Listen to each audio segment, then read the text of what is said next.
Hello viewers, let's join the beta version of Instagram, which is the latest development to be released. So go to your mobile setting first and then simply come down to apps.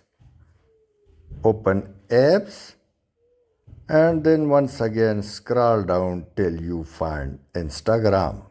Click on it and now again come down to app detail in store.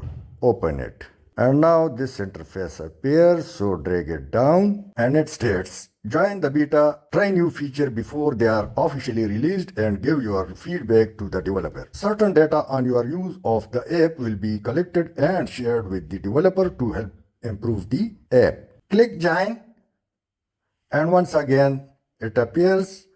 Now once again click join. It also states because features are in developing beta version may be unstable. So click join and you are there. Now enjoy, open the Instagram and enjoy. Thanks for watching.